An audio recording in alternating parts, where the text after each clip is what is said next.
all of these possibilities are sort of opening up as a result of kind of this this paradigm of thinking about things in a fundamentally computational way. So just to sort of set the stage for this, I think a lot of our kind of progress in sort of intellectual history and as a civilization has been the result of kind of increasing formalization of things.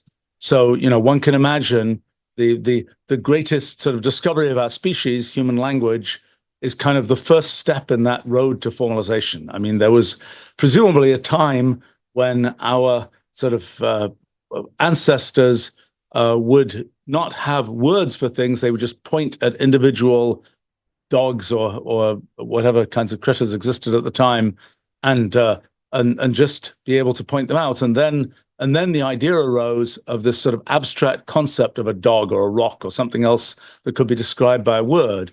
And that kind of idea of abstract descriptions of things is what is sort of a foundational idea for human language and for the kind of compositionality of human language and so on.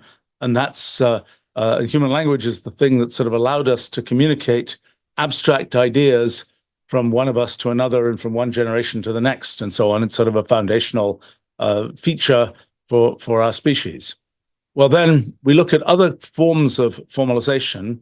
Another one from antiquity is logic, kind of saying how do sort of meaningful arguments get put together? What is the kind of formal structure of a meaningful argument? And then another is mathematics, which arose originally in kind of a organized society kind of situation. But later on, by the 1600s, people realized, gosh, we can use it to describe the natural world as well. And so we had kind of our first, another level of formalization of the world in terms of mathematics and things like mathematical equations and so on. A key feature of that progress was the invention of mathematical notation that happened maybe 500 years ago or so, where you went from just talking about mathematics in terms of words to having things like plus signs and equal signs and so on, and having sort of a streamlined way to talk about, present, and think about mathematics. And that invention kind of led to algebra and then calculus, and now kind of all of the various mathematical sciences. But so then we get to the 20th century, and sort of I think the great discovery of the 20th century is the idea of computation. There were precursors earlier on, but it really came together in actually towards the latter part of the 20th century, this idea that there is another kind of formalization of things, that in mathematics, there's a formalization in terms of kinds of constructs like numbers and so on that we create. In computation, it's about, well, if you can define some definite rule for something, computation is about sort of the running of those rules. And those rules can be pretty arbitrary. Computation is about kind of the systematic running of those things. And that's something one can think about happening, having a computer do it. It's something that, as I realized in the early 80s, one can also think about nature as operating in that way. It had been kind of assumed that, but before the 1600s, there really wasn't a good way to sort of discuss formally how nature works. It was more a matter of kind of philosophy and argument to describe how the natural world works.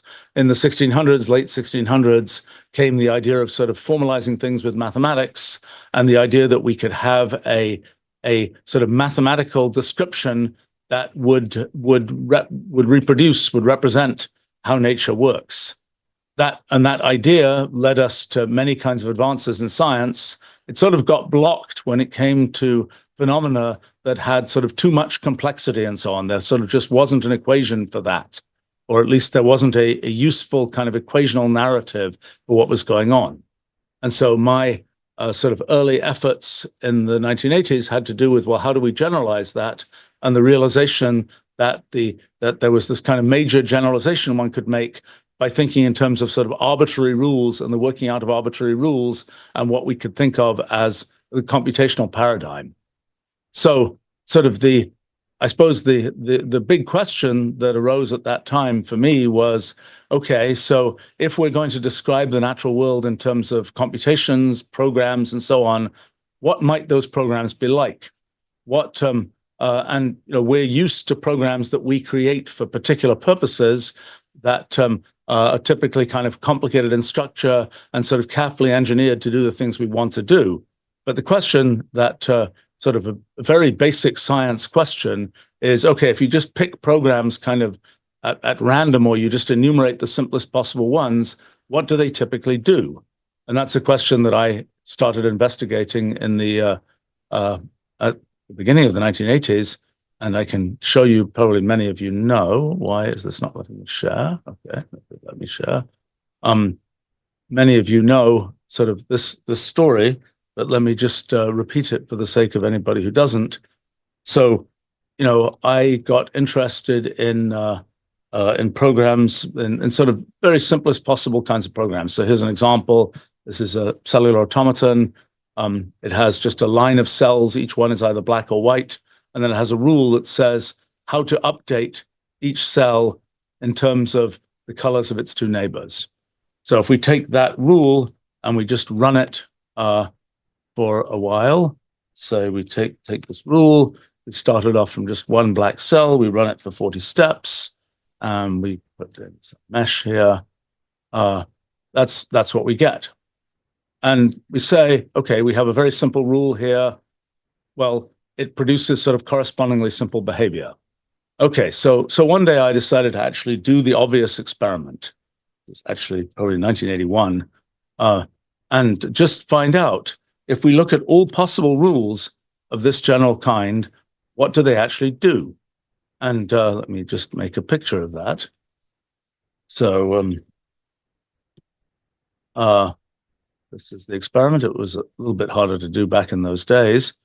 And so here's what we get. Each one of these rules, each one of these pictures is generated by a different rule, a different kind of, one could think of it as a different sort of minimal artificial physics, so to speak. And sometimes, whites turn into black, and so we get this this kind of stripes. Sometimes we get these nested patterns, and we might be, as we look at these first few, we might have the sort of argument, well, the rules are simple enough, the behavior must be somehow correspondingly simple. But then we get to Rule 30, my all-time favorite science discovery, and it doesn't quite look that way.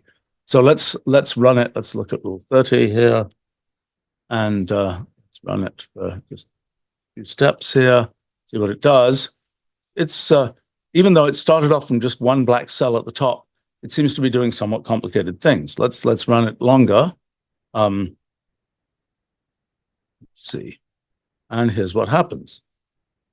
So this for me was a very intuitional breaking discovery that it actually took me a couple of years after I'd first actually generated this picture to understand sort of the significance of what was going on.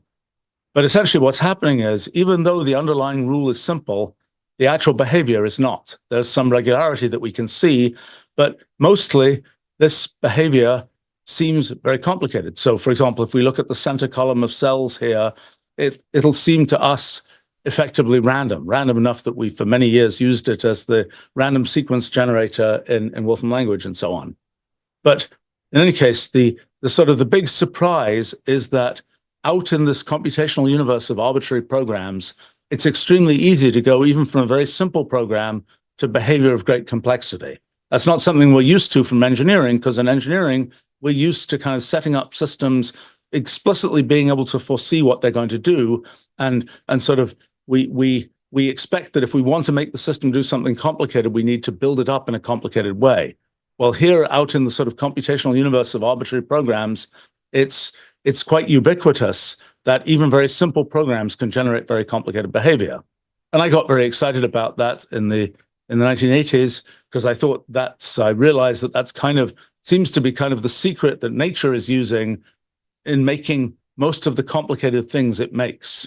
That it's just sort of picking programs, kind of, not necessarily at random, but just sort of picking simple programs and then generating their output. And it just turns out that if one is not constrained by the sort of engineering need to foresee what's going to happen, that the typical behavior is that very complicated things can happen. So there's a very important phenomenon that I kind of realized as a result of looking at things like Rule 30, and it's a phenomenon I call computational irreducibility. And it's I'm telling you about such ancient things. Computational irreducibility just had its 40th birthday a few weeks ago. Well, what is computational irreducibility? There's sort of a question. Can we predict what's going to happen in the system? Well, let's say that we looked at that original picture I had where everything was, all the cells were black, or let's say we look at one of these ones that has a bunch of stripes. It's very easy to be able to say, if I ask you what's going to happen after 1 billion steps with this particular rule, you can very easily give the answer just in terms of whether you've got an even number or an odd number of steps and so on. But the question, and so in a sense, even though this system did lots of computation to figure out what would happen after 1 billion steps, you can kind of be smarter and jump ahead and just say, oh, I have a formula. I know the answer to what's going to happen after 1 billion steps. Question is that always going to work? If you want to know what's Rule 30 going to do after 1 billion steps, well, you can clearly find that out by explicitly running it for 1 billion steps. But can you jump ahead and just get sort of a formula for the answer where you can get to the answer with much less computational effort than it takes Rule 30 itself? Well, the answer, I think, is no. And that's the phenomenon of computational irreducibility. And let's understand a little bit about why the answer might be no. So that relates to another thing that I call the principle of computational equivalence. And the question really is, when we look at all these different kinds of systems, whether we're looking at the Rule 30 cellular automaton, whether we're looking at a Turing machine, whether we're looking at all sorts of different kinds of things, we can kind of think of the process of their evolution as being like the execution of a computation. And then we can ask, well, how do those different computations that those different systems do, how do those computations compare? Is it the case that a system that has very simple rules will somehow do a fundamentally simpler kind of computation than a system with more complicated rules? So the big surprise is that the sort of sophistication of computations has sort of a threshold. Above some very low threshold, it seems that systems are generically equivalent in the computations they can do. So we got the first sort of inklings of that in the 1930s with the discovery with things like Gödel's theorem and with the discovery of universal computation, the idea that you could have kind of a fixed piece of hardware and just by feeding in appropriate software as initial conditions, you could get that system to behave in any way you want. But the principle of computational equivalence ends up saying a bit more than that. And one of the things it implies is that even these very simple systems in the computational universe should typically be equivalent in the sophistication of their computations that they can do. And so, for example, we know, let me show you an example of one case where we know this. Let's see. Here's a case. This is Rule 110. It's a rule just like Rule 30, except the details are a bit different. But what we see, this is starting it off from a random initial condition. It's a little easier to see what's happening here. Let's maybe run it for 1,600 steps. And so what you see is this thing makes a bunch of little structures, that little sort of particle-like things. You can kind of imagine that the interactions between these particles are doing things like implementing logic operations. And indeed, it's possible to prove that this actually works and that you can use this as a universal computer. And that's sort of part of the way to establishing its sort of role in the principle of computational equivalence. And so now, how does that relate to computational irreducibility? Well, let's say you're trying to predict what Rule 30 does, and you're trying to outrun Rule 30. Well, you need a system that's somehow computationally more sophisticated than Rule 30 to kind of outrun what Rule 30 does. But the principle of computational equivalence says, actually, Rule 30 is just as computationally sophisticated as all these other things out there, including computers and brains and mathematics and so on. And so what that means is that one can't expect to outrun its behavior. One can't expect that something else will be able to kind of jump ahead and see what's going to happen more efficiently than Rule 30 itself can just follow those steps and see what happens. And so that means that we have to consider that Rule 30 is computationally irreducible. There's no reduction, there's no computational reduction we can make to see what it will do more efficiently than just running it and seeing what happens. And in a sense, that's a bit of a shocking thing, given the sort of tradition of mathematical science, because one of the big things that one comes to expect in mathematical science is that one can predict things. That's sort of one of the big achievements of exact science, tends to be to say we can predict what's going to happen in a system. We can understand the two-body problem for an idealized Earth orbiting an idealized sun, and we don't have to trace a million orbits to find out where the Earth is going to be a million years from now. We just have a formula, at least in an idealized case, to say what's going to happen. We can computationally reduce the behavior of the system to see what's happening. And that's kind of the expectation one gets from sort of the tradition of mathematical science. But what computational irreducibility implies is that that's something that isn't generically true out in the computational universe of possible programs. Actually, quite the opposite is true. Many systems have the feature that the only way to find out what they will do is explicitly to simulate them, follow each step just as they do. By the way, one thing that turns out to be pretty important is that within any computationally irreducible system, there are always an infinite number in the end of pockets of computational reusability. So, for example, in Rule 30, we can see here there's a certain amount of periodic regularity over on the left here, and there are other sort of details about these white triangles and so on. And within computational irreducibility, there are these pockets of computational reusability. And by the way, that's going to be critical, I'll talk about later, in why there's regularity in the universe as we perceive it, and also about things like, I think, how things like economic value, what that really is. It's really about these pockets of computational reducibility and so on. Well, computational irreducibility might seem like a bad thing because it kind of gives us a limitation on kind of the power of essentially science to make exact predictions about things. But it's also it has many other consequences, but some of them I think are in a sense good consequences. One example is that we can think now of sort of the passage of time as being the progressive the progressive doing of computation, and the fact that that progressive doing of computation is irreducible means that in a sense something is achieved by the passage of time. I mean, one could have the point of view that, you know, why bother to live life? You could just say the answer is going to be 42 and jump ahead to the end. But computational irreducibility implies that there's some kind of hard, irreducible thing achieved by the passage of time.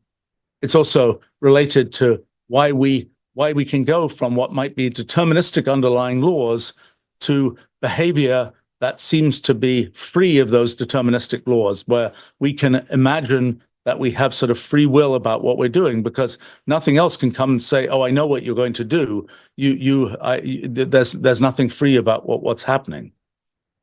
Okay, so this is kind of the story of kind of what's out there in the computational universe and the phenomenon of the principle of computational equivalence, the phenomenon of computational irreducibility.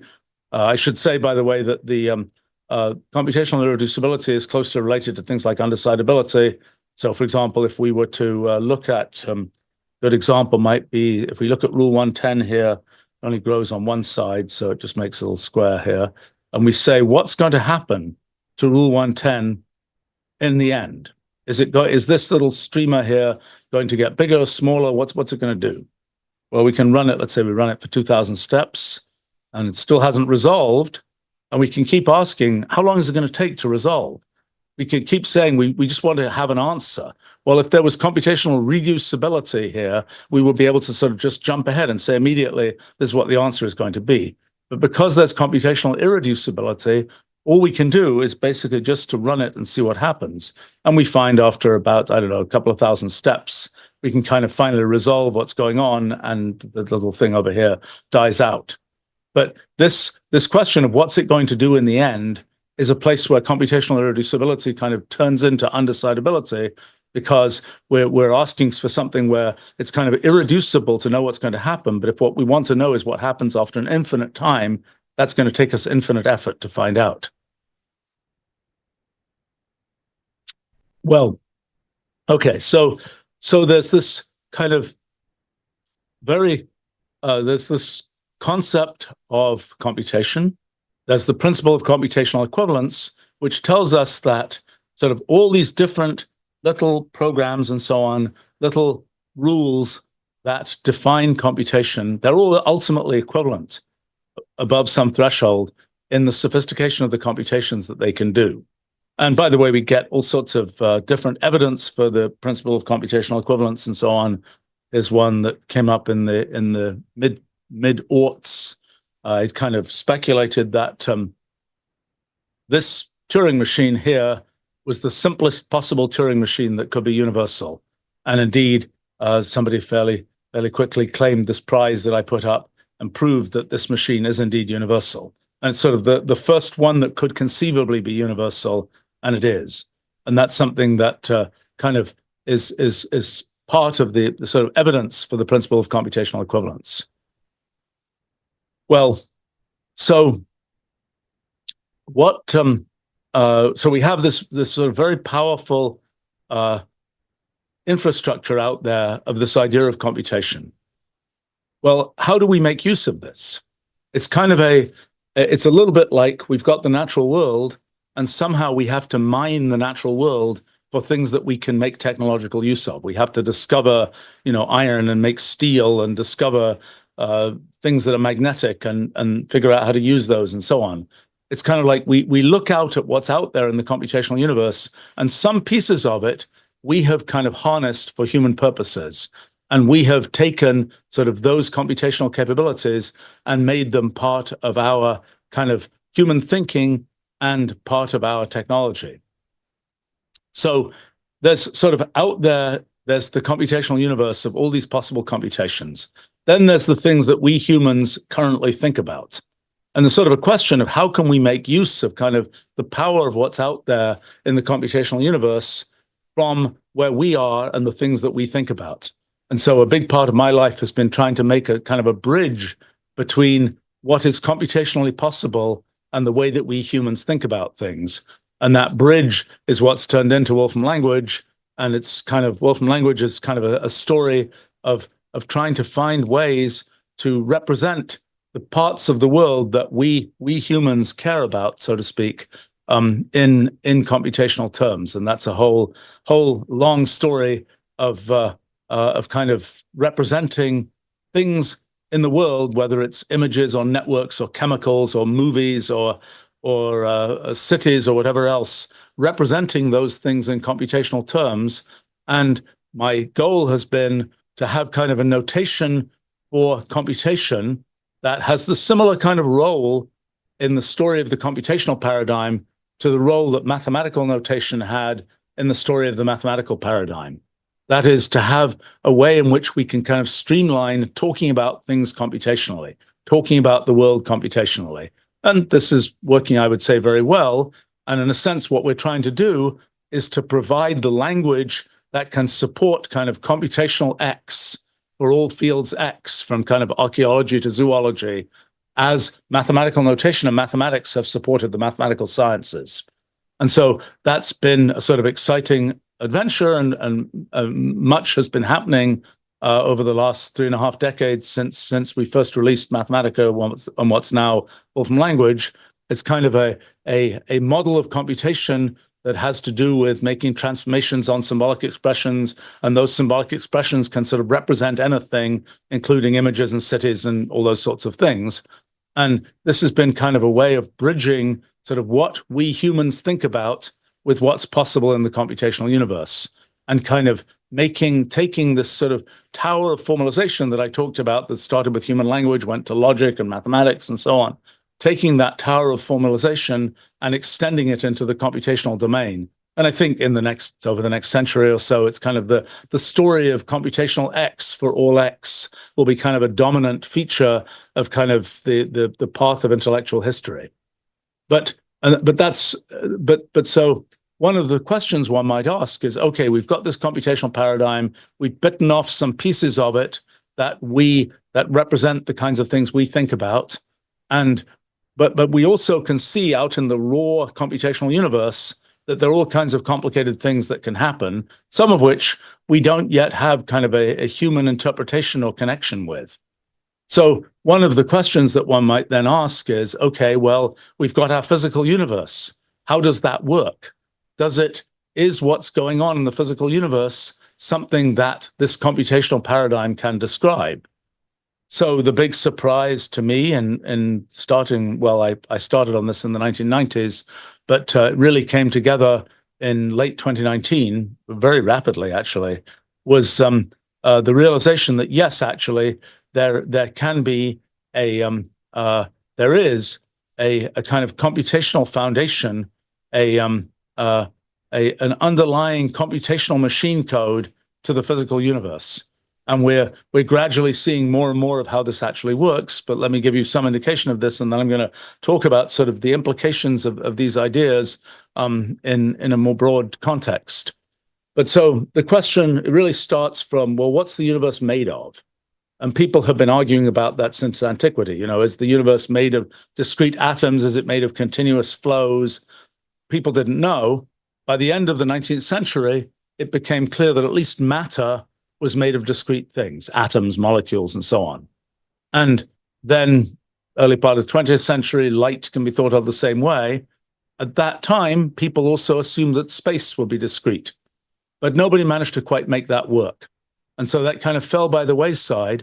And in the sort of development of modern mathematical physics, it was kind of assumed that, well, space is continuous. It's something where you can define a point anywhere in space. Well, I don't think that's right. And in fact, in our models, the first question is, well, what is space? And actually, it turns out that the answer to that is the answer to what's everything in the universe, because in our models, everything is just a feature of space. So what is space? We think of space in terms of a collection of discrete points. We can call them atoms of space. They're not atoms in the sense of protons and electrons and so on. They're atoms in the sense of being indivisible. So the space consists of all these discrete atoms of space. And the only thing we can say about these atoms of space is how they're related to each other. And so any given atom of space can be sort of friends with any other set of atoms of space. And that kind of friend network we can think of as defining a graph, or more conveniently and more generally a hypergraph, that sort of describes the relations between atoms of space. And so the whole story of what's in the universe is it's a big hypergraph. Am I sharing the correct screen? I hope I'm sharing the correct screen. Yes, I am. The whole story of what's in the universe. It's this giant hypergraph that represents the relations between the atoms of space. And so so then the question is, well, that's what the structure of the universe is. What is time? What is the kind of progression of the universe? Well, it's a bit like in a cellular automaton, in the sense that there's just a rule that says, if you see a piece of network, for example, that looks like this, transform it into one that looks like that. Just keep applying that rule over and over again. And what happens is you end up getting sort of all sorts of all sorts of different kinds of behavior. So, for example, let's say we have this rule here, and we start it off and we run it for a few steps. We'll get that kind of behavior, and we'll eventually get this progressively more complicated hypergraph. Sometimes, like here's another rule, we keep running this one, and that particular rule, that particular rule just kind of, let's see, this one here, this particular rule just kind of knits itself not a sweater, but a two-dimensional, a thing which we can think of as being kind of like limiting to a two-dimensional manifold. And so the big point is that all these different kinds of rules eventually have some limit, and we're trying to study, in fact, Carlos is deeply involved in this, what we call infrageometry, the kind of the story of what this limiting geometry of these kind of hypergraph rewriting processes actually is. But there are plenty of cases where we can kind of readily recognize it, and we can see, oh, that's kind of a traditional curved space or whatever. Now, when the thing you get by doing all this rewriting of hypergraphs, it's how should one describe it? For example, we don't know how many dimensions of space it corresponds to, because all we've got is these atoms of space and their relations.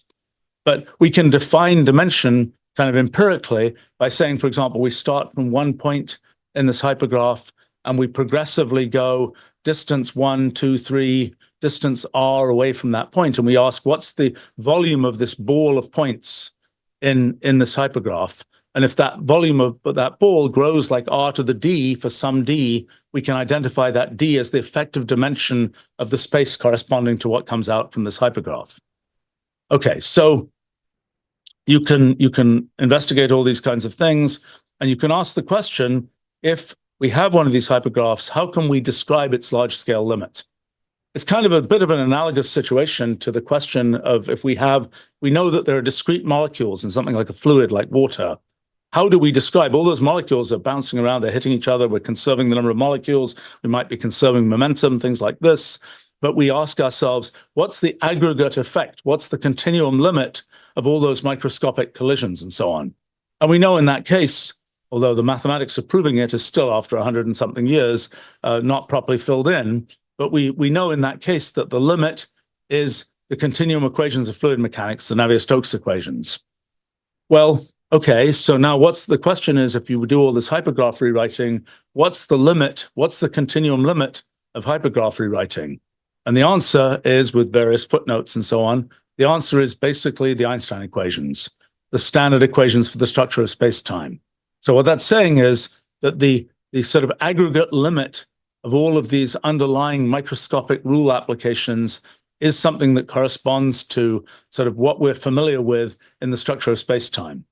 And so you can look at all sorts of features of that, and you can actually use that methodology to make kind of a discrete approximation to the Einstein equations. You can kind of find things like black holes there, and you can study things like the merger of black holes, and it seems like you get answers that agree well with both experiment and with what one gets from taking the ordinary Einstein equations and discretizing them to put them on a computer.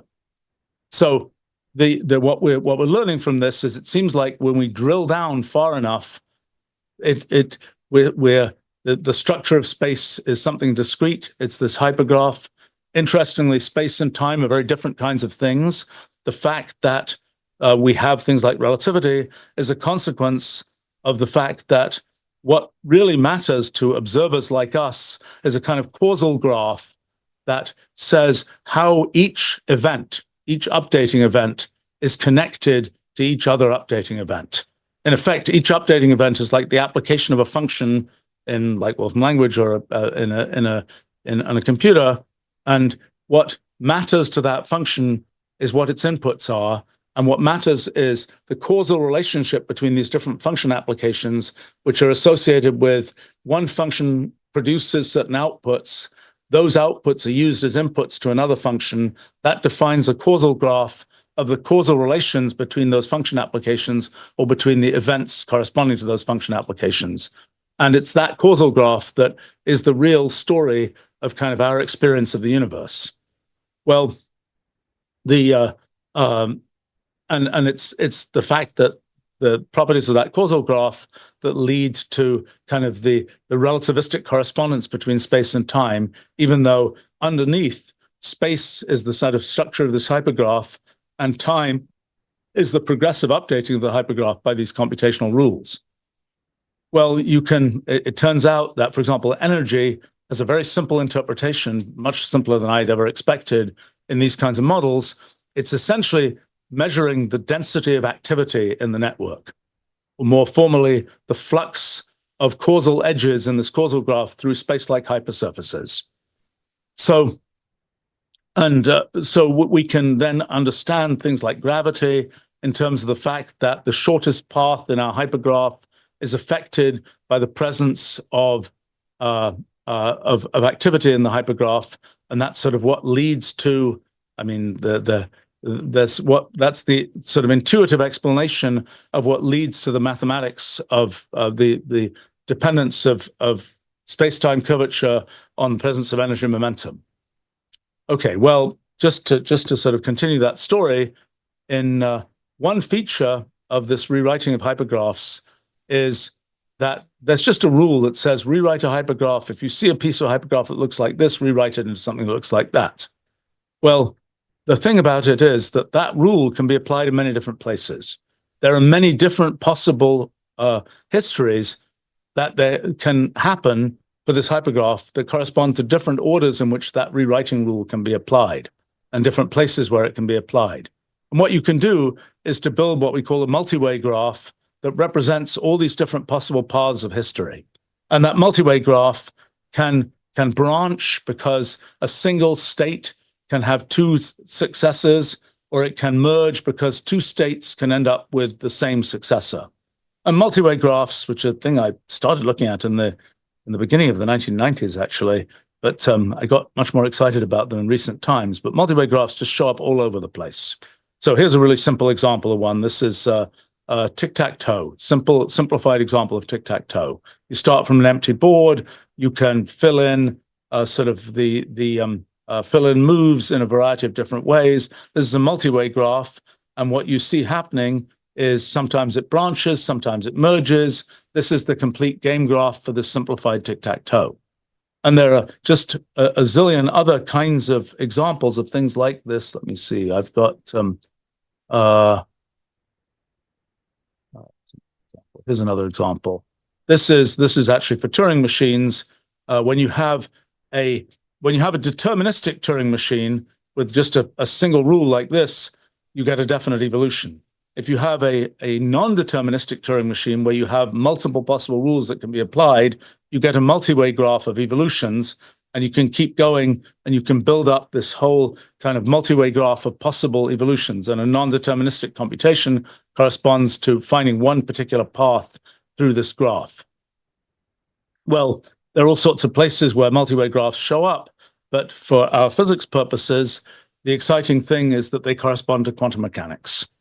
And in a sense, the traditional thing in physics is there are definite equations of motions for things. You throw a ball, it goes in a definite trajectory. The sort of big idea of quantum mechanics is that that's not the case. There are many possibilities, and we only get to say things about things like the probability of different things happening. Well, in our models, that's very direct. It's something where there are many possible paths of history, and we are sampling different pieces of those possible paths of history. Now, one thing to say about this is when we get all these different paths of history, we can ask ourselves, we can sort of take a slice at a particular time, and we can say that we are looking at all these different ends, all these different outcomes and different paths of history. And we can draw a graph that kind of shows the genealogical relations, the common ancestry of those different possible outcomes. And that graph, the limit of that graph, is what we call branchial space, the space of branches, space of quantum branches. And that branchial space is kind of a thing. It's a space of possible histories. It's not the same as physical space. It's another kind of space that comes from looking at the structure of these multi-way graphs. Well, it turns out that what is the Einstein equations in physical space and describes things like how energy momentum affects geodesics, affects paths of objects and so on, leading to gravity. What is the Einstein equations in physical space? We can ask, what's the analog of that in branchial space? How does activity in the network or in this multi-way graph affect kind of geodesics in this branchial graph? And it turns out, very remarkably, that what in physical space is a story of Einstein's equations, in branchial space is a story of the Feynman path integral. So in a sense, the conclusion is that it's the exact same thing that leads to the Einstein equations, but when translated into branchial space, it gives you quantum mechanics, the equations of quantum mechanics. Well, there's much more to be figured out about this, and the kind of underlying mathematical structure of what's going on here needs kind of a new kind of mathematics to really work it out. But we've got a lot of nice indications about what's going on, a lot of nice things where we can start to make potential connections with experimentally observable features of the world. One thing about branchial space, when we think about quantum computers, what people imagine quantum computers to be is something where you're following these many paths of history. And for example, you can do a computation like factoring integers where you want to do many possible trial divisions in parallel, and you can kind of do those on different quantum threads. And that's kind of the potential power of a quantum computer, is that there are these many different threads of history operating. Well, the problem is, and I've actually thought this was a problem since I first started thinking about quantum computers in the beginning of the 1980s, is, okay, you've got all these different threads of history, but how do you tie them together to get to what we humans want, which is a definite answer? So how do we kind of conflate these different paths of history? And so the what we're effectively doing is we can think of, we have this kind of this all these different parts of history. Now we have to knit them together to come out with a definite answer. Okay, well, this leads to another big story, and it's the story of observers and their interaction with sort of what's going on underneath. So let's start off with statistical mechanics. One of the things that one's interested in there is, well, for example, why is the second law of thermodynamics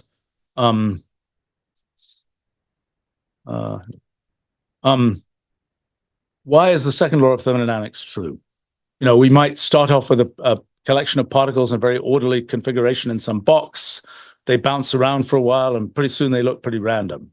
And if we say, well, how many configurations of the system are consistent with what we know about the system, where, for example, in this case, all we know is that there are a bunch of particles in a box, the number of configurations consistent with that goes up. So we say that the entropy of the system increases. But we can look at, that's just a three-dimensional version of that same picture about particles bouncing around in a box. We can kind of idealize things. We can get to discrete particles.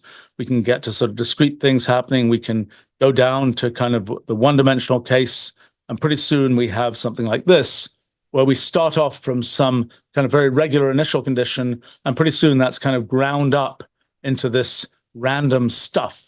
This is a reversible system, so given any particular configuration here, we can always uniquely reverse it to get back to the beginning again. But we humans just sort of say, well, it looks kind of random after a while. And that's kind of the statement of the second law of thermodynamics, that things tend to get more random. Systematic mechanical work tends to degrade into random heat and so on. And there's sort of a question of why do we think that? Because after all, in a case like this, or for that matter, in the case of molecules bouncing around, in principle, we can take the state here and reverse it and go back to what's at the beginning. But, well, this is now a story of computational irreducibility. Get my mouse to, there we go. The question is, as observers of this system, we are computationally bounded. We have finite minds. And the question is, can we sort of invert this irreducible computation that the system itself followed to go from its simple initial state to what we see? And the answer is, if we are observers, finite, computationally bounded observers, we can't do that inversion. So in the end, the story of the second law ends up being a story of kind of the interplay between computationally bounded observers and computationally irreducible underlying dynamics. And it's the fact that there is this gap between computational boundedness of us as observers and this underlying computational irreducibility that leads us to just sort of say, well, it seems random. It seems like it just has larger entropy. That's kind of we can understand that as kind of the ultimate origin of the second law of thermodynamics. Well, this phenomenon of the kind of interplay between computational irreducibility of underlying systems and our boundedness as observers turns out to be important in other areas, many other areas as well. So, for example, when it comes to looking at space-time, we can say the fact that we believe that space-time is something continuous is also a consequence of the fact that we're not tracing all of those microscopic irreducible processes. We're just looking at this aggregate thing that we can look at that corresponds to, and all we notice is this sort of pocket of reducibility that corresponds to the sort of simple continuum structure of space. Well, actually, it's the same thing in quantum mechanics, I think. I think that just as we are computationally bounded observers of things like molecules bouncing around, things like the hypergraph that represents the structure of space, so we are computationally bounded observers in branchial space.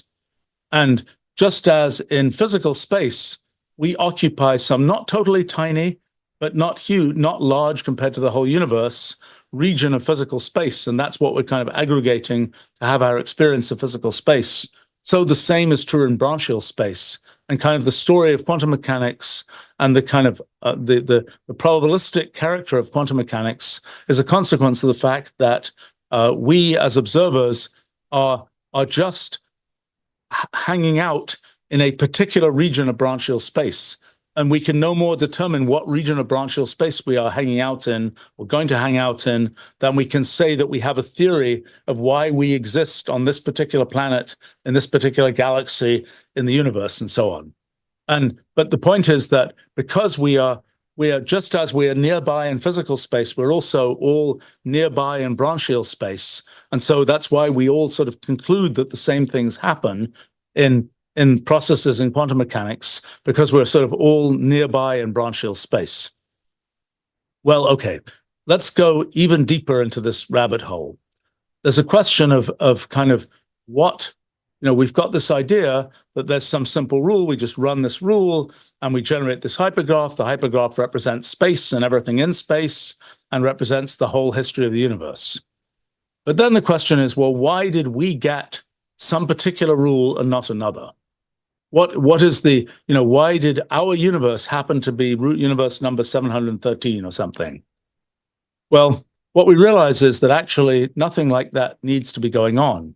Because what if instead of taking a particular rule and running it in all possible ways, we take all possible rules and run them in all possible ways?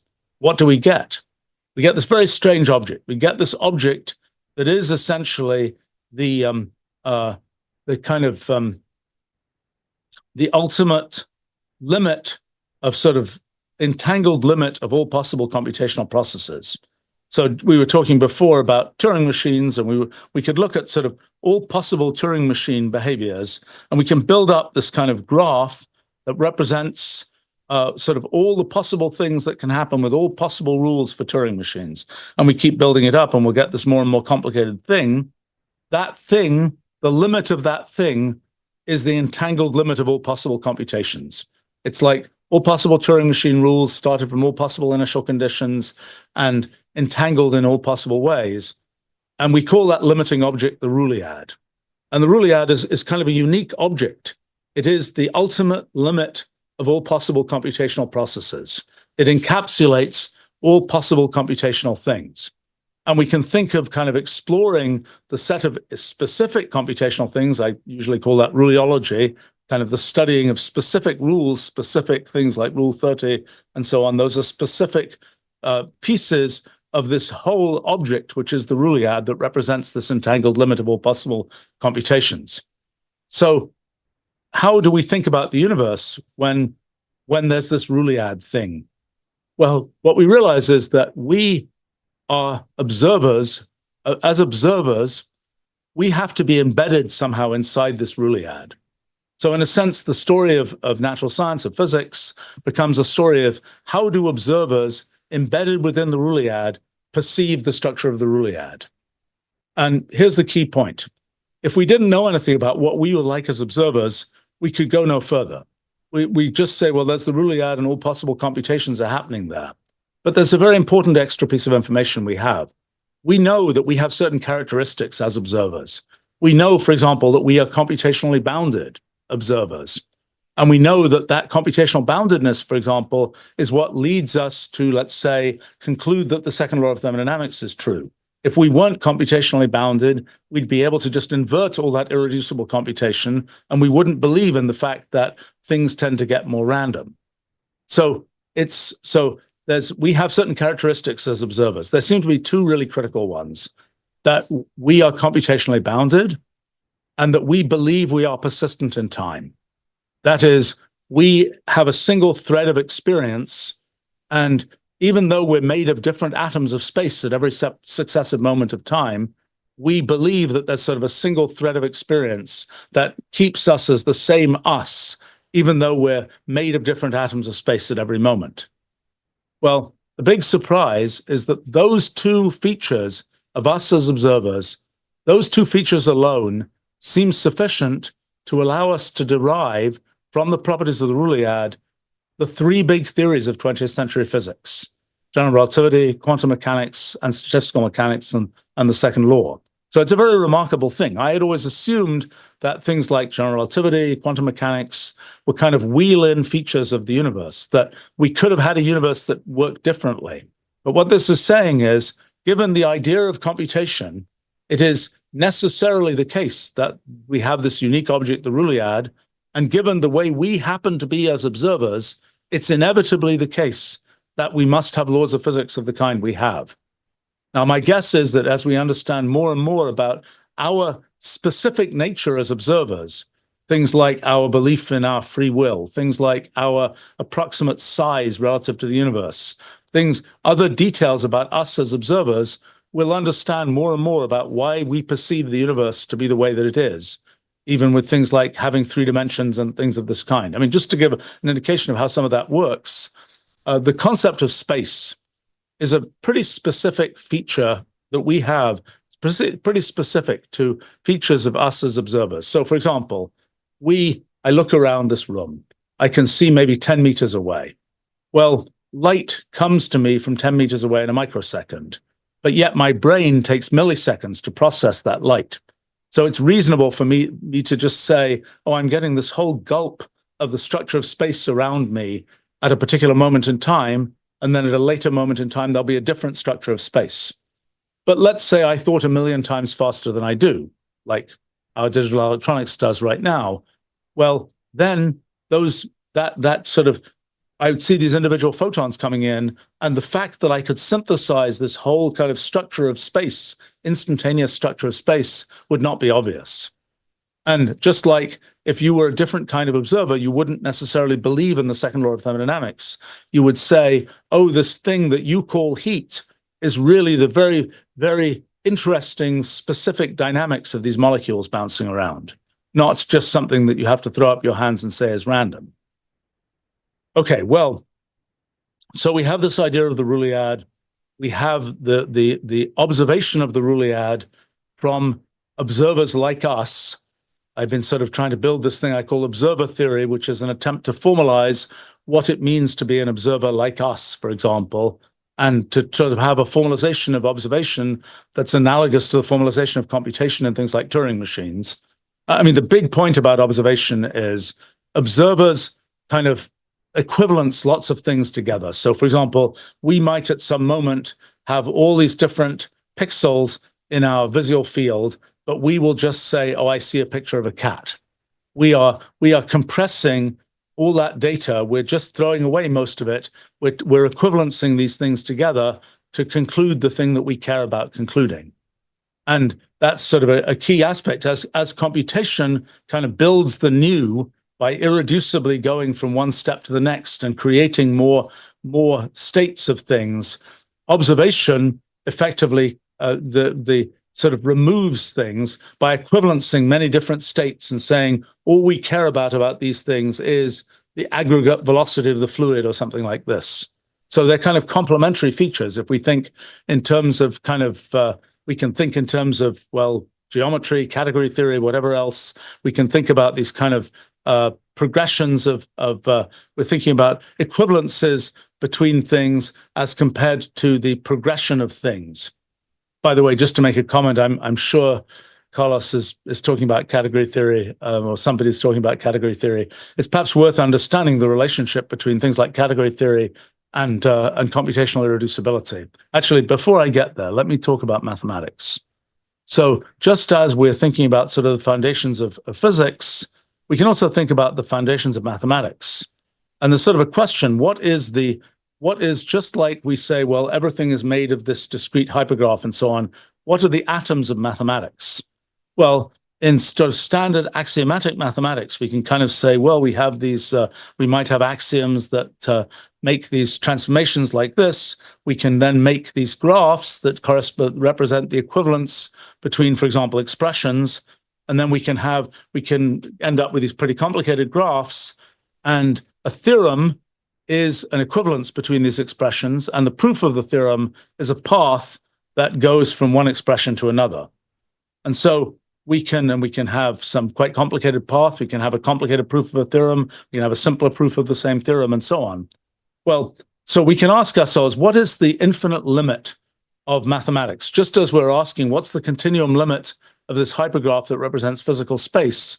What is the kind of what's the continuum limit? What's the ultimate limit of mathematics? I mean, in human mathematics, there are about 3 or 4 million theorems that people have proved in the literature of mathematics. But we can ask, if we were to take the limit of an infinite number of theorems, what would we get? Well, let's see if I can find you a nice example here. We can just go and we can just be enumerating possible theorems. Example here. When we actually do it with mathematics, we actually have to have a slightly different setup, because we have to be looking at how pairs of theorems, here's an example, how pairs of theorems combine through sort of events, laws of inference events, to produce other theorems. So here's an example of kind of the progression of mathematics, starting from 2 axioms at the top and proving a bunch of different theorems by combining those axioms together. Well, we could ask, if we just do that using, for example, axioms of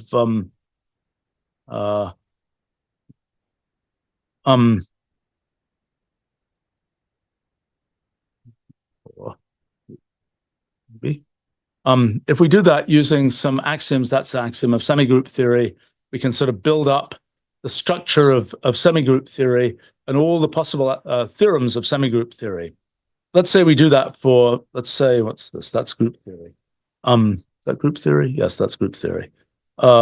Let's do it for, let's see, for example, let's do it for logic instead. So this is a particular axiom system for Boolean algebra. We're sort of building up this giant graph of all the possible theorems of Boolean algebra. Well, most of these theorems are theorems we don't care about. If we look at this big structure, we'll find eventually we get to theorems that we humans have given names to. Those are idempotence laws, I guess. If we look far enough, we'll find, well, we can actually find paths that get us, using automated theorem proving, we can find paths that get us to sort of the standard named theorems of Boolean algebra. And it's sort of a question of what we can think of. So what is this limit of all possible theorems and so on? Well, we can think about the limit from a particular set of axioms, or we can think about the limit with all possible axioms. The limit from all possible axioms is our friend again, the Roolead. So in a sense, what we're saying is that the ultimate limit of all possible mathematics is the Roolead, which is the same as what's ultimately underneath all of physics. And so that's an interesting thing. It means that insofar as we say that the physical universe exists grounded in the Roolead, so similarly, in the same sense, we would say that the mathematical universe exists. Well, we can ask questions like, where have we populated? Where have we explored in the mathematical universe? Let's see if I've got a good example of that. Let's see. Well, that's the theorem network for Euclid. But we can ask questions like, okay, this is from a proof automated math formalization system. This is kind of where different famous theorems of mathematics lie in metamathematical space. We're kind of picking out some particular places in metamathematical space to identify as theorems that we care about. Well, what can we say about, at some level, when people do mathematics, they don't do it at the level, as a practical matter, they don't really do it at the level of these sort of microscopic axioms or even some sub-axiomatic level that you can go beyond that, where we don't even have variables and things like that, and we're building up all of those kinds of things. What happens is people talk about mathematics at a much higher level. They talk about the Pythagorean theorem, for example, yet that's the derivation of the Pythagorean theorem in a typical formalized math system. It involves thousands of lemmas and so on, going down to the underlying axioms, which even aren't the lowest level. They aren't really down to the sort of sub-axiomatic level of the Roolead. But But really what people do is they talk just about the Pythagorean theorem. Well, there's an analogy here. If we're looking at a fluid, we could discuss a fluid in terms of the individual interactions of its molecules. But in fact, as humans, we mostly talk about fluids in terms of fluid dynamics, in terms of this kind of large scale structure. Now, it could be that we couldn't do fluid dynamics. It could be that for the questions we want to ask, we'd keep on having to drop down and discuss what happens with individual molecules. But in fact, our experience is that most things we want to know about at a sort of human scale, we can do using fluid dynamics. And it's the same thing with mathematics. Most of the time, for most mathematics that mathematicians do, we can operate at kind of the continuum level where we don't have to go down and drill down to all these detailed microscopic axioms, so to speak. And the fact that mathematics is doable at that high level is a similar statement to the statement that we can perceive continuum space, that sort of space can be simple. So mathematics can be simple enough that we humans can do it, and not something where we're pushed down into this kind of irreducible computation layer. So it's a kind of there's this close analogy between humans as observers in the physical universe and the fact that we're sort of selecting this pocket of computational reducibility, this slice of computational reducibility to identify things like continuum space. So similarly in mathematics, we're sort of sampling a pocket of reducibility that corresponds to sort of higher level mathematics that we can do. By the way, that there are many implications of this. I mean, so for example, in physical space, one of the notable features is that there's a considerable homogeneity in physical space. The universe here around our planet is similar to the universe around some completely distant exoplanet in some other galaxy. And there's that translation that you can do. Our point of view about the universe is based on where we are, the planet that we're on, and so on. But we can imagine getting in a rocket and going to another planet where we'd have a different point of view about the universe. It takes effort to make that translation from one place to another, but we can do it. Now, in mathematics, in meta-mathematics, the analog of going from one planet to another is thinking about mathematics in terms of algebra or thinking about mathematics in terms of geometry. There's a translation you can do. It takes effort to do that translation, but you can do it. And the fact that such a translation is possible is a consequence of the fact that these are all sort of computationally equivalent, but it can still take effort to do the translation. Well, the thing that one can say is that these different approaches to mathematics represent different points of view on the Roolead that underlies all of mathematics. But the fact that these different approaches kind of all live in the same Roolead is, I think, an indication that there will be sort of necessary dualities between different areas of mathematics. What is the point of view of the physical universe from Earth different from the point of view of the physical universe from Alpha Centauri or from the center of our galaxy is just like the point of view on mathematics from algebra versus the point of view on mathematics from geometry. And so that kind of suggests that there's a much more global theory of mathematics that cuts across all these different particular areas. So an example of such an attempted theory is category theory. And I think what's interesting about category theory is it's sort of a description of computationally reducible things. One feature of category theory is you say there's a morphism F, there's a morphism G, and then, well, category theory says there better be a morphism, F composed G. But if F was an irreducible computation and G was an irreducible computation, then it doesn't kind of come for free that there's a composition of those things. That's really just you do the whole of F, you do the whole of G. But the assumption that there's just this shortcut morphism is, I think, kind of an overall description of the phenomenon of computational reducibility. And so that's kind of a way of saying we're going to look at things which are computationally reducible. We're going to look at, for example, mathematics that is in this slice of computational reducibility. Well, another thing we can start talking about is kind of the long-term future of mathematics, the long-term future of the physical universe. In the physical universe, we have things like black holes that form when we have too much energy momentum. We end up with sort of a singularity in space-time, and that singularity in our models, at least in the simplest case, is a very simple interpretation. we've got all of these rewritings that are happening, all of these sort of progressions of time through rewriting of the hypergraph. But sometimes you can end up in a situation where it just stops, where there are no more rewrites to be applied. And that corresponds to a space-like singularity, and where time basically stops, where usually time in the universe is sort of unbounded, but in that singularity, time stops. Okay, well, in metamathematics, something similar can happen. When you have a decidable theory, there won't be infinite length proofs. All proofs, which are kind of the analog of progressions through time, all proofs must be of finite length, bounded length at least.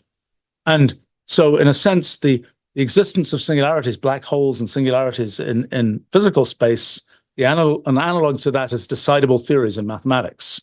And just as the presence of energy momentum in physical space leads to curvature, leads to singularities, so similarly, it seems that density of proofs is the analog of energy density. And when there are too many proofs, theories become decidable and sort of time ends. So in a sense, the future of physics, where you have a bunch of singularities where time ends, may be similar to the future of mathematics, where you have a bunch of singularities where you have decidable theories and time is effectively ended. Talking of time, I think I've been yakking on for ages, and I really wanted to tell you a little bit about some other fields that seem to be informed by these kinds of ideas. So maybe I can very quickly, gosh, how quickly can I do this? Let me,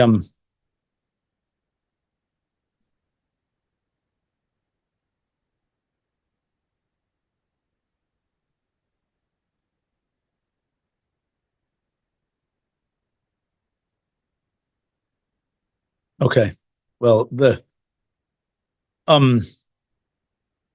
yes, okay, my day job is supposed to, okay, well, we'll keep going. All right, well, let me just mention a few other things here. So I could talk a bit about distributed computation. I could talk a bit about AI. I could talk about let me see. I'm going to mention a few other things, and then we can see what people are interested in. So one question is sort of what's out there in the Roolead, and how much of it have we humans actually probed? So we can kind of imagine, we can use generative AI to think a bit about that. So for example, let's imagine that we have a generative AI system and we've trained it to do computations that will lead to human recognizable pictures, like a picture of a cat in a party hat.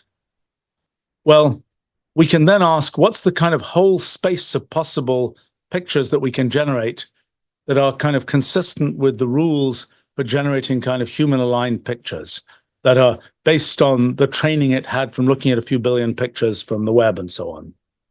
Well, more formally, we can look at kind of the latent space of this generative AI, and we can ask what's out there in this possible space of pictures.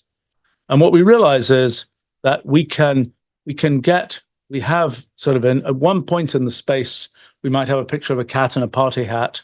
And we can think of this as a tiny, tiny corner of the Roolead, a tiny corner of sort of applying different kinds of rules. One place we can interpret those rules as producing this picture of a cat, but there's this cat island of cat-like things. As we go further and further away, we get to things which don't have that same kind of human interpretation. Well, just like we've got Cat Island, we can make a geodesic from a dog to a cat through this meaning space. We can explore other kinds of islands. We can explore different slices through Cat Island and so on. But one question we might ask about this very tiny corner of the Roolead is what fraction of this space is filled with concepts that we humans currently have? In other words, we've got a concept for the cat in the middle here, but by the time we get to images like this, we don't have we don't have words to describe this. And what we discover is even in the case of this very simple tiny corner of the Roolead, about 1 part in 10 to the 600 of it is covered with concepts we currently have. So we have like 50,000 words in typical languages that covers this microscopic corner of the space of all possible generative images. And so it's interesting to realize that as we kind of progress we will end up sort of exploring more of the Rouliad. In a sense, the progression of paradigms is an exploration, is a colonization of more and more of the Rouliad. So in the case of this generative pictures, we might say, well, this might become a big fashion in art and we'd have a name for it, and then everybody would know about that. And we've then sort of colonized that other part of the space, that other part of the Rouliad. Well, so here's one bizarre thing I might mention to you. So there's a question of how do minds, well, we can think of, let's see, here's I'll make a bizarre statement and then I'll try and explain why it works this way. Particles, like electrons, I claim are the analog in physical space of concepts in Rullial space. So what is something like an electron? An electron is a lump of stuff in the universe that can undergo pure motion, where you can take an electron and move it somewhere else and it's still an electron. It's not obvious that you can take anything in our model of space and move it and have it still be the same thing. Even in standard general relativity, if you take an object and you move it close to a space-time singularity, it will necessarily be sort of torn apart. But in any case, the idea that there are things that can be sort of identifiable things that can be moved around and are still the same kind of thing, that's particles are our typical sort of elements that have that property. Okay, well, in Rullial space, different positions in Rullial space are like different points of view about the universe, different points of view about what's going on. There also, we can think of different points in Rullial space as corresponding to the positions of different minds. Just as a mind might be occupied, might be in a brain at some particular place in physical space, so also it's at a particular place in Rullial space. It has a particular point of view about the universe. And we can think about, different human minds who have sort of common education and so on as being pretty close together in Rullial space. And as we get to, cats and dogs, they're further away in Rullial space. As we get to things like the weather, which one might assert has a mind of its own, it's further away in Rullial space. We have much less alignment with kind of the type of computational process, the thinking, so to speak, that goes on in the weather. But if we look at these different minds, different points in Rullial space, and we ask, how can they communicate? How can they send things which are sort of where pure motion is possible in Rullial space? Well, essentially, concepts are the things that translate between minds in Rullial space. So, my brain has all kinds of, electrochemical nerve firings happening, and your brains will have different electrochemical nerve firings happening, but I can eventually package up my collection of firings and say the word cat. That's a concept that I can then communicate to you, and you can unpack it, and maybe you'll get the same impression of the thing that I'm talking about. And so that's in a sense, the concept of a cat is the thing which is transportable through Rullial space from one mind to another. So that's kind of the analog of a particle in physical space is a concept in Rullial space. Well, there's much to say about, there are lots of implications of these kinds of things. I'll mention just two things. I'm going to get this I'll talk about something that I figured out just yesterday. So, let me see. This has to do with how does machine learning actually work, and it relates to the things I've been talking about here. That's a typical neural net that's been trained to compute this function. You feed an X at the top, it's got all these weights and neurons, and out at the bottom comes f of X. And you can go through a whole progression training this neural net from sort of this hopeless random collection of weights to just the weights you need to generate that output. And this training process is pretty complicated, actually. That's the sort of sequence of values of different weights going through the training process. But in any case, a question is sort of what's really going on when inside this neural net? How do we understand what's happening inside this neural net? And sort of the key idea is that we can take a neural net and we can kind of progressively adapt it so that it will do the thing we want, like compute this function. Okay, so there's an analogy to this, and it's biological evolution. And I've long been curious about biological evolution and why it really works. And I found a few months ago, I found something I should have found in the 1980s, which is kind of a very minimal model for biological evolution, which has a number of sort of intuitional implications that relate back to this whole story of computational foundations of everything and the Roolead and all those kinds of things. So let me tell you a little bit about it. So here's a really simple organism. Here's its genome. It's just rules for a cellular automaton. And here's what it does. Starting from the seed at the top, it just grows this pattern, which eventually dies out. Okay, well, let's imagine that it's really a good thing for organisms to live some long time, but not forever. Can we adapt? Can we progressively update this rule so that it will make organisms that live longer and longer? So we can just make point mutations in that rule and we can see what happens. Well, it turns out we can evolve that organism so that we change the rules. We would go through a whole sequence of different rules. Here are examples of different rules we go through which produce different behaviors.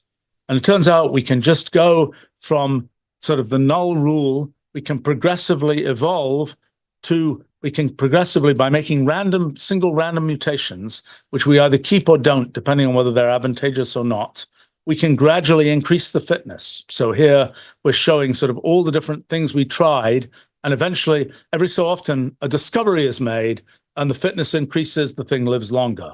And we can kind of see how that works, and we can see a bunch of examples of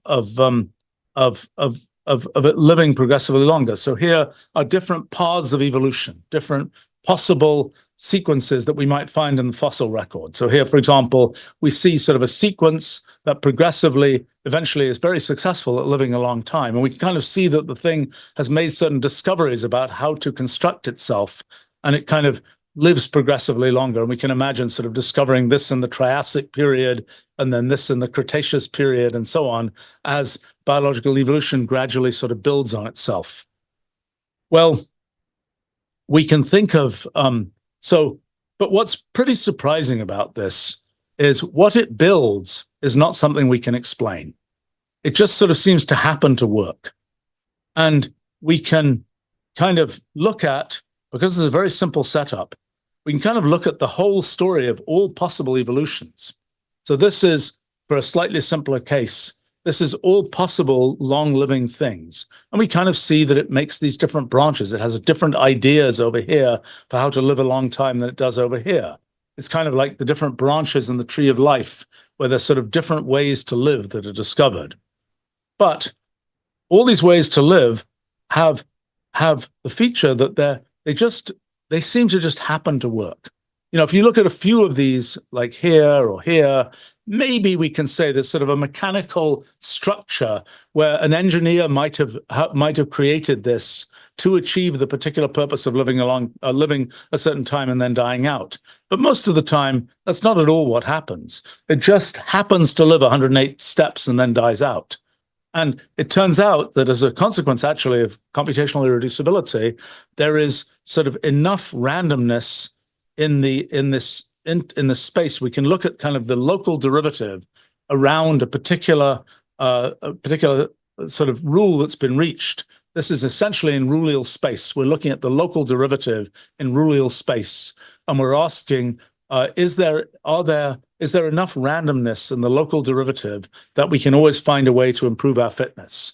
And so it's actually a consequence of computational irreducibility that there is enough randomness that we can successfully navigate through what amounts to Rooleal space to get to organisms of increasing fitness. But the thing that's interesting is there's not really an explanation of what's going on. That is, when we get to one of these organisms, so to speak, it's not like we can say, oh, there's a mechanism, there's a kind of a narrative story of how the thing works. It just sort of irreducibly happens to work. And I think that's a core feature of the story of biological evolution. But you can also think about this in terms of machine learning, and this is very recent stuff. as of the last few days.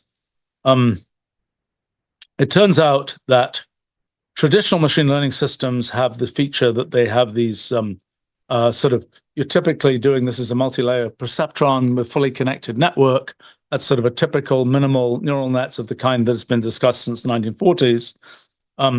You can actually simplify that. You can look at what I'm calling mesh nets, where you have much simpler patterns of connectivity, where it's a lot more visually obvious what's going on. And you can find the same kinds of phenomena, the same kinds of training processes work there too. But you can go even further than that. You can actually consider completely discrete systems where, for example, this is just taking what I'm calling a rule array. These names are subject to change because I haven't actually written anything about this yet. But these are rule arrays where you're picking between one of two possible cellular automaton rules about what to apply at each step. And the question is, can you make these rule arrays? Can you adapt the rule array just like you adapt the weights in a neural net? Can you adapt a rule array to be able to get to a particular outcome? So here we're trying to make it live exactly 40 steps, and we find the loss, the distance away from 40 steps that we get to, we can eventually find just by pure random mutation, we can reach zero. But there are many different ways that works. Sometimes there's a sort of simple engineering solution. Often there are very ornate solutions that in a sense just happen to work. And we can do the same kind of thing. These are, well, this is not yet ready really, but these are logic expressions, just ands and ors and things. And we can start to look, let's see if I have an example. This is maybe an example. This is an example of learning that function that I showed earlier just with rule arrays. So we're taking the input is the position of the cell at the beginning, the output is where the thing is at the end. And it turns out, as we move across, it just does what this picture says, more or less. It makes some mistakes in this case. And this is a sort of completely discrete version of machine learning. And one feature of this is we can kind of get to see inside what's going on. And what's going on is that same story as biological evolution, the same story as a lot of what I've talked about, a lot of computational irreducibility. So in other words, if we ask the question, well, how does it work? How does that neural net we just trained, how does it actually work inside?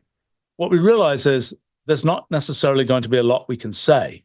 It can be that the, I don't really have, it can be that basically we've got kind of a, we can just say, well, you know, we evolved the thing and it happened to work. But if we say, what's the mechanism? Do we have a sort of scientific narrative about what the mechanism by which it worked is? We won't necessarily have one. And that's an important thing to understand if one's trying to sort of explore machine learning, if one's trying to explore neuroscience, things like this. And by the way, this whole story of computational irreducibility is deeply relevant to questions about things like AI ethics and so on, because it's kind of the story of whether when we build a system that works computationally irreducibly, which these systems inevitably do, then, and we're getting sort of more evidence here that they do, then you know, will we be able to predict what it will do? Will we be able to confirm that this AI is only going to do the right things and never the wrong things? Well, computational irreducibility means we won't be able to do that. There'll always be surprises. We could live in a world in which we say we outlaw all AIs that aren't computationally reducible, where we can't give explicit constraints to say what the system will do. In that world, then we don't get any irreducible computation happening. We don't get to make use of sort of the power of computation. We're only using this very constrained kind of computation. So we have sort of this choice of, do we allow the possibility of surprise, or do we force things to not be what they can be given the power of computation? And by the way, living in a world where there is irreducible computation going on all around us is something we're really used to, because it's what happens in nature. Nature is full of irreducible computation. We've just found ways to kind of coexist with nature to, you know, build houses so it doesn't matter exactly when it rains and so on. And that's sort of the part of what we have to think about in thinking about kind of coexisting with sort of computation all around us through things like AI. But in any case, to sort of so what's the big picture here? The big picture is this idea of computation is a way of formalizing the world. There's a way of formalizing the world that we can kind of relate to as humans as we go from sort of what's computationally possible to what we think about. That bridge, part of that bridge is natural laws. Part of that bridge is the computational language that we're trying to build that allows us to sort of talk about things in the world computationally. So part of the story of things I've tried to do for much of my life is sort of build that bridge of building that computational language to be able to describe things that we can think about, but that can be sort of implemented computationally. That's one thing. Another thing is kind of what is the sort of ultimate story of what's computationally possible. And that's kind of summarized in the Ruliad. The kind of very basic science that is still just in its very infancy of exploration is ruleology, the study of simple rules and what they do. But then there's kind of the global picture of the Ruliad and the consequences of the existence of the Ruliad and of the fact that we are observers embedded within the Ruliad and the consequences of kind of observer theory as a way to kind of understand what observers like us will perceive about the way the world has to work. Observers not like us will perceive quite different worlds, but observers like us, by just knowing what we're like as observers, that has implications for the kind of the science that we can perceive. So in any case, to me, it's all at a rather exciting moment, both at a very practical level in the construction of computational X for all X, with the kind of computational language that we built, with these ideas about ruleology and the study of simple programs and what they do, and exploring that very vast computational universe of possibilities in a basic science, and then kind of the picture of the Ruliad and the consequences of kind of thinking about things in terms of the Ruliad. And I didn't talk about it here, but there's a lot to say about kind of the connection of the Ruliad to a lot of ideas in philosophy that have been battered around for a few millennia and so on, but which I think we can get to have real scientific statements to make at this point about. All right, I should stop there, and I'm happy to have discussion, questions, comments, whatever. Thanks.